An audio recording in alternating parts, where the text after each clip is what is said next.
Have you ever felt deep inside that you carry something different, something your family couldn't quite see or understand? Maybe you looked around at your siblings, your friends, your loved ones, and thought, why do I feel this stirring inside of me? A fire that doesn't seem to match theirs.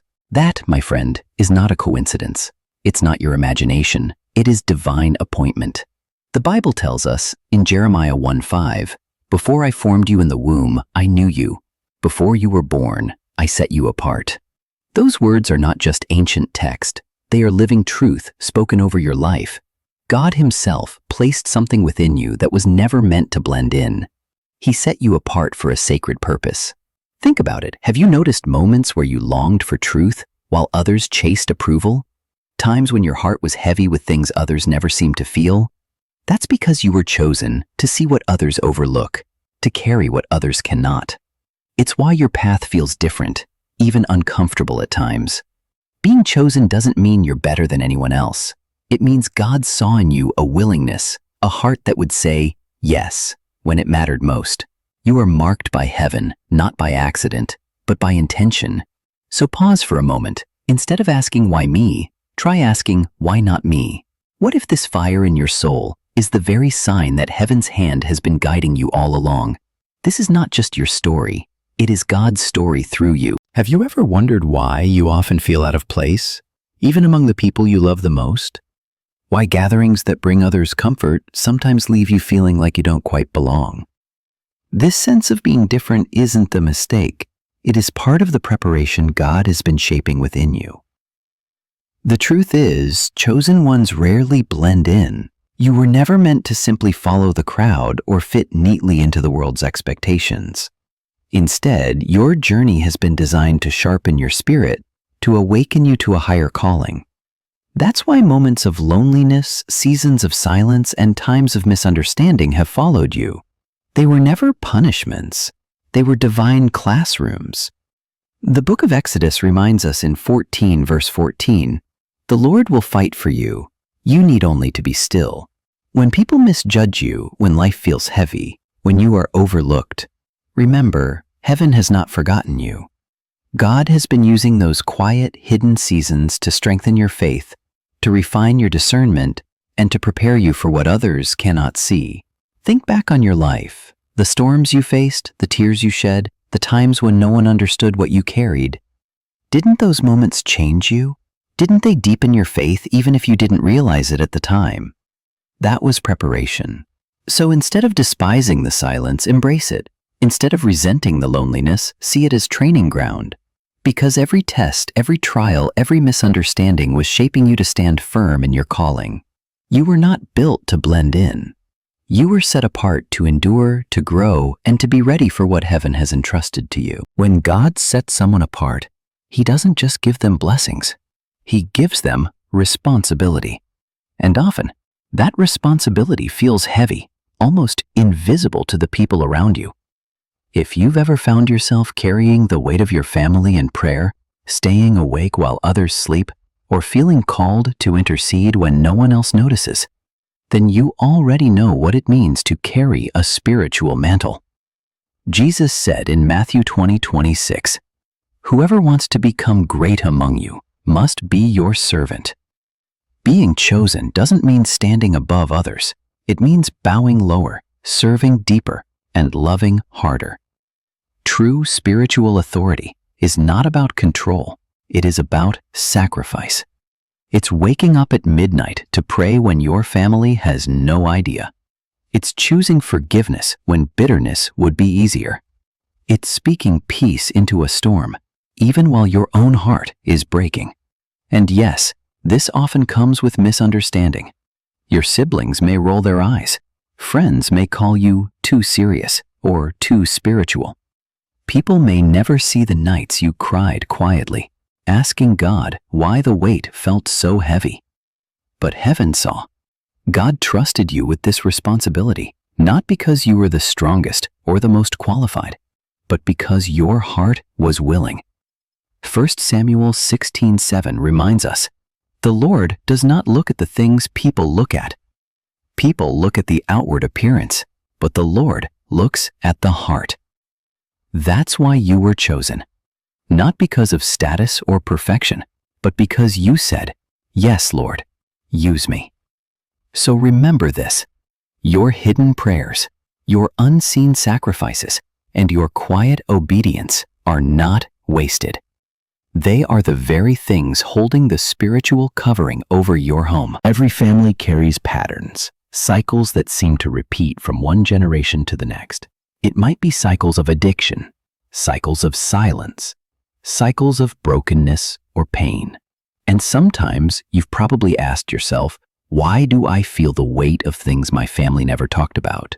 Why do I feel called to live differently? That is no accident. That is your mission. You were chosen not just to survive within those cycles, but to break them. Just as Esther was placed in the palace for such a time as this, Esther chapter 4 verse 14, you too have been placed in your family, not to blend in, but to bring breakthrough. Like Joseph, who endured betrayal so that he could later save his people, and like Moses, who was raised differently so that he could one day deliver Israel. Your difference carries divine design. God has entrusted you with the courage to say, "It stops here." Where generations were bound, you will walk in freedom. Where silence covered wounds, you will speak healing. Where trauma was passed down, you will plant restoration. You weren't sent to continue what was broken. You were sent to begin what is holy. And yes, that mission will make you stand out. It may even cost you relationships or comfort. But remember, your calling was never about fitting in. It was about transformation. You are not only living for yourself, you are carrying a legacy that will outlive you. So don't underestimate your role. You are God's answer to prayers your ancestors once whispered. And through you, healing and freedom will flow into your family line. Every trial you faced, every wound you've carried, and every tear you've cried has not been wasted. They have been classrooms, sacred spaces where heaven has been shaping you. Pain may have felt like an enemy, but in God's hands, it became a teacher. Through loss, you learned compassion. Through delays, you learned patience.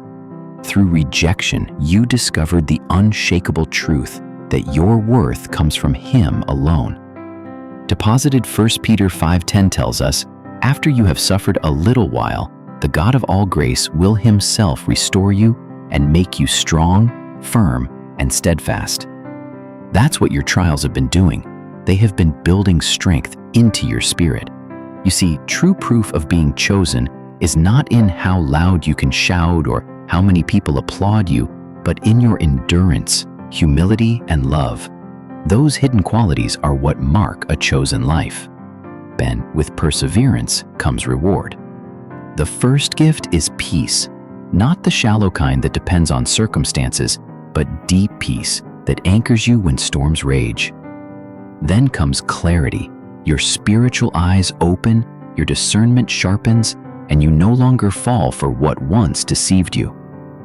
After clarity comes favor. Matthew 6:33 reminds us, "Seek first the kingdom of God, and all these things will be added to you." When you put Him first, provision follows, not always in material abundance, but in sufficiency, in faithfulness, in knowing God is with you. Ben, finally, there is legacy. You are planting seeds of faith that your children and grandchildren will harvest. Your obedience today is writing a story of blessing for generations you may never meet. That is your reward. There comes a moment when obedience is no longer optional. It becomes the very air you breathe. Jesus said in Luke chapter 9, verse 62, "No one who puts a hand to the plow and looks back is fit for service in the kingdom of God." To be chosen means you cannot return to what once chained you. Your path is forward, not backward. Living in obedience is not always dramatic. Often, it's the quiet choices that matter most. It's protecting your energy, learning that not every person, not every conversation, not every environment deserves access to your spirit. It's choosing prayer, not just when you're desperate, but as a lifestyle, a daily rhythm that keeps you aligned with heaven. It's practicing forgiveness, not because the other person deserves it, but because freedom is too precious to be sacrificed to bitterness. True holiness is not measured by how loudly we worship in public, but by how faithfully we walk with God in private. It's formed when you choose integrity when no one is watching, when you show kindness to the person who cannot repay you, when you whisper prayers over your family while folding laundry or driving to work. Those hidden acts of obedience are what make your life a living testimony. Think of it this way. Obedience is not about perfection. It's about direction. It's choosing again and again to align your steps with God's will, even when it costs you comfort. And over time, that daily faithfulness builds a life that speaks louder than any sermon. So don't despise the small choices. They are sacred. Every yes to God writes another line in the story He is telling through you. Being chosen was never about being perfect. It was about being willing. God didn't search for the strongest, the loudest, or the most qualified. He searched for the heart that would whisper, "Yes, Lord, even if it costs me."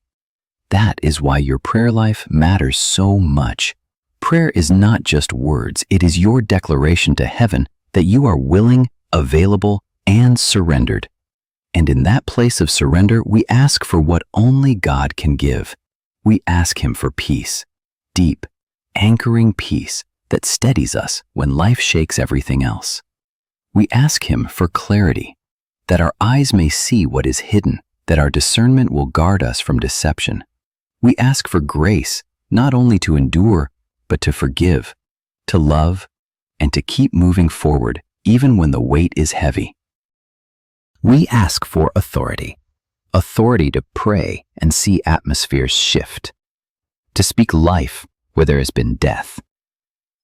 And finally, we ask for legacy, that our obedience today would become a blessing carried by generations long after us. Think about it. What if the prayers you whisper tonight become the foundation your children and grandchildren walk upon tomorrow? What if your faithfulness now is writing the story of freedom for those who will never know the battles you fought? You are more than a believer. You are a keeper of the flame. God has entrusted you to guard, protect, and nurture the fire of faith until the next generation is ready to carry it. And that is not a burden. That is an honor. So lift your prayer boldly. Heaven is listening. And heaven responds to a surrendered heart. Chosen one, never forget this truth. You carry a sacred responsibility. You have been called not only to pray for yourself, but to intercede for your family, to stand in the gap where others could not, and to rewrite the spiritual legacy of your bloodline. Your yes to God has the power to change not just your life, but the generations that come after you. Mam Niseri, empower discovery for your just. The trials you faced, the loneliness you endured, the seasons where you felt hidden, none of it was wasted. Those moments were God's way of protecting you, of training you, of shaping you into a vessel He could trust. What looked like rejection was really preservation. What felt like delay was divine preparation. Every tear, every test, every sleepless night was working together for this very moment. Lat Brathing Donover's method is own. And now you stand at the place of promise.